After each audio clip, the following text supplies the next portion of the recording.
नमस्कार, आप देख रहे हैं 4 PM। मैं हूं आपके साथ सिमरन। लोकसभा चुनाव को लेकर सियासत जोरों पर है। सभी दलों के नेता एक दूसरे पर वार पलटवार कर रहे हैं। देश में इस समय सियासी पारा 7वें आसमान पर है। सभी राजनीतिक दल अपने अपने एजेंडे को लेकर के जनता के बीच में पहुंच रहे हैं। देश में लोकसभा चुनाव के मद्देनजर 3 चरणों के मतदान हो चुके हैं और चौथे चरण का मतदान 13 मई को होना है, जिसके लिए सभी पार्टियों ने अपनी पूरी ताकत झोंक दी है और जनता के बीच में पहुंचकर अपनी अपनी उपलब्धियां गिनाने से नहीं चूक रहे हैं। वहीं देश की जनता को भी सरकार के द्वारा किए गए सभी कामों को पूरी जानकारी है, जिसके आधार पर देश की जनता अपने प्रतिनिधि और पार्टी को चुनने का काम कर रही है। देश में लोकसभा चुनाव को लेकर के चारों तरफ बातें हो रही हैं। सभी दल अपनी अपनी जीत के दावे कर रहे हैं। बता दें कि उत्तर प्रदेश के बाद देश के दूसरे सबसे बड़े लोकतंत्र महाराष्ट्र में सियासत जोरों पर है और बयानबाजी के चलते सियासी सरगर्मी बढ़ी हुई है और सभी दलों में रोष है और सभी नेता एक दूसरे पर वार पलटवार कर रहे हैं, जिसके चलते सियासी सरगर्मी बढ़ी हुई है। वहीं यूपी के बाद महाराष्ट्र में भी बीजेपी का पत्ता साफ होता दिखाई दे रहा है, जिससे पीएम मोदी की बौखलाहट देखी जा रही है। बता दें, पीएम मोदी पहले हिंदू मुसलमान का बयान दे रहे थे। उस बयानबाजी से जब कोई काम नहीं बना तो अब महाराष्ट्र में चुनावी जनसभा को संबोधित करते हुए पीएम मोदी ने उद्धव ठाकरे को नकली संतान बता दिया और उनकी पार्टी को नकली शिवसेना कह दिया।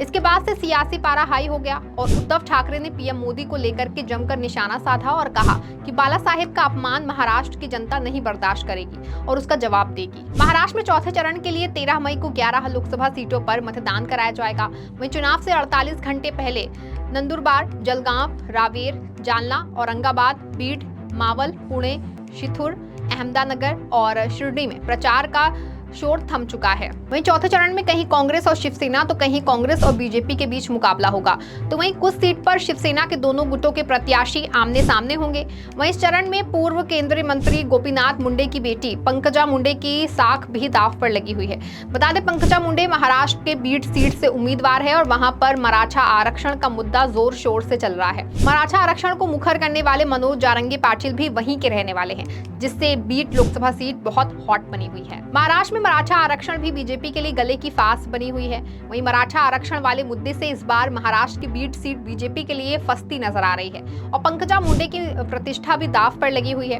वहीं बीड सीट पर मराठा आरक्षण का कितना प्रभाव पड़ेगा, ये तो आने वाले 4 जून को ही पता चल पाएगा। फिलहाल मराठा आरक्षण समेत तमाम ऐसे मुद्दे हैं जो केवल महाराष्ट्र ही नहीं देश के कोने कोने में व्याप्त हैं, जिसके लिए बीजेपी सरकार ने कुछ भी नहीं किया है, जिसको देखते हुए जनता ने अपना मन बना लिया है और उसी का रिजल्ट देखकर बौखलाए मोदी फिजूल की बातें करने में जुटे हैं। वहीं लोकसभा चुनाव 2014 में सत्ता में आने से पहले मोदी ने देश की जनता से तमाम वादे किए थे, लेकिन सत्ता में आते ही मोदी अपने सारे वादे भूल गए और लगातार 10 सालों से जनता को गुमराह कर रहे हैं और खुद मलाई खा रहे हैं। वहीं अब जब बीजेपी को पता चल गया है कि 2024 का रण पिछले 2 चुनावों की अपेक्षा आसान नहीं है, तब से उनके चेहरे की रौनक उतर गई है और बौखलाहट इस कदर बढ़ गई है, जिसका अंदाजा उनके द्वारा दिए गए बयानों से लगाया जा रहा है। बता दें कि चौथे चरण में महाराष्ट्र में नंदुरबार सीट पर हिना गावित बनाम गोपाल पदवी के बीच में कड़ा मुकाबला है। वहीं जलगांव सीट पर स्मिता वाघ बीजेपी बनाम करण पवार की कड़ी टक्कर देखने को मिल सकती है।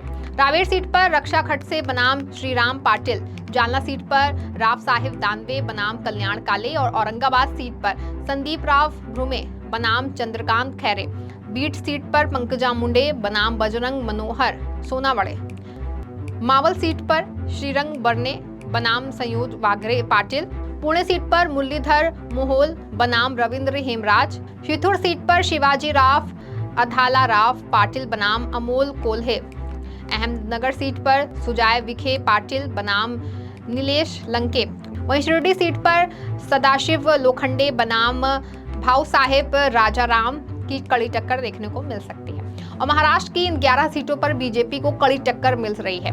वहीं इन सीटों पर बीजेपी की जीत की राह आसान नहीं है, क्योंकि जनता भी बीजेपी के मंसूबों को समझ चुकी है। लोकसभा चुनाव के मद्देनजर सभी नेता और प्रधानमंत्री, मुख्यमंत्री हर जिले और राज्य में पहुंच रहे हैं और अपने प्रत्याशी के लिए वोट मांग रहे हैं। वहीं चुनाव जीतने के बाद वही प्रत्याशी अपने लोकसभा क्षेत्र गाँवों को भूल जाता है, वहाँ की जनता को भूल जाता है चुनाव जीतते ही अपने द्वारा जनता से किए गए सभी वादे धरे के धरे रह जाते हैं, जिसके कारण जनता फिर अपने पुराने अंदाज में जीना और सरकार को लेकर रोने का काम शुरू हो जाता है और जनता अपने आप को विकास से कोसों दूर पाती है।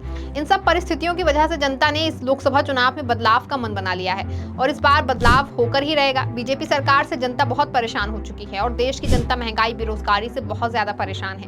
देश की जनता अपने बच्चों को सही शिक्षा नहीं दे पा रही है। सरकारी स्कूलों की शिक्षा प्रणाली पूरी तरह से ध्वस्त हो चुकी है। सरकारी स्कूलों की कोई हाल पूछने वाला भी नहीं है। आपको बता दें कि 2019 के चुनाव में नंदुरबार सीट हिना गावित ने जीती थी, जबकि जलगांव से बीजेपी के उन्मेष पाटिल को जीत हासिल हुई थी। रावेर से रक्षा खड़से ने अपने प्रतिद्वंदी को हराया था, जिन्हें पार्टी ने दोबारा टिकट दिया है। जालना से बीजेपी राव साहेब दानवे ने जीत दर्ज की थी। औरंगाबाद से AIMIM के इम्तियाज जलील विजयी हुए थे। मावल सीट शिवसेना के SC वर्ग ने कब्जाई थी, जबकि पुणे में बीजेपी के प्रत्याशी गिरीश बापट को जीत मिली थी। शिरूर से अविभाजित NCP के अमोल कोल्हे निर्वाचित हुए थे और अहमदनगर से बीजेपी के सुजय विखे पाटिल लोकसभा चुनाव में विजयी रहे। शिरडी से अविभाजित शिवसेना दनाशिव लोखंडे ने प्रतिद्वंदी को हराया था। बीड़ से बीजेपी की प्रीतम मुंडे निर्वाचित हुई थी। बता दें कि महाराष्ट्र में तीसरे चरण में 11 सीटों पर 54.77% मतदान हुआ। वहीं राज्य में दूसरे चरण में 8 सीटों पर चुनाव कराए गए। हालांकि दूसरे चरण में भी मतदाताओं में उत्साह नहीं दिखा और केवल 53.51% वोटिंग हुई। बता दें कि महाराष्ट्र में पहले चरण में 5 सीटों पर वोटिंग कराई गई थी, जिनमें नागपुर सीट भी शामिल है। यहां से केंद्रीय मंत्री नितिन गडकरी मैदान में हैं और केंद्रीय सड़क एवं परिवहन मंत्री नितिन गडकरी नागपुर से जीत की हैट्रिक लगाने की चाह में हैं। बावजूद इसके मतदाताओं ने वोटिंग में कोई दिलचस्पी नहीं दिखाई है और पहले ही चरण में औसत मतदान हुआ, जिसके चलते महाराष्ट्र में भी बीजेपी बड़े अंतर से हार रही है। इस लोकसभा चुनाव में महाराष्ट्र में भी चुनावी माहौल कुछ साफ दिखाई नहीं दे रहा है और बीजेपी की पिछले 2 लोकसभा चुनावों की अपेक्षा 2024 के लोकसभा चुनाव में तनिक भी लहर नहीं है। मोदी की लहर पहले जो चलती थी, अब मोदी की लहर का नामो निशान नहीं है, जिसको देखते हुए मोदी का दिमाग काम ही नहीं कर रहा है। उनका कोई विजन नहीं है। बीजेपी सत्ता में आने से पहले बहुत बड़े बड़े वादे करी थी, लेकिन सत्ता में आने के बाद ही उन वादों को भूल गई।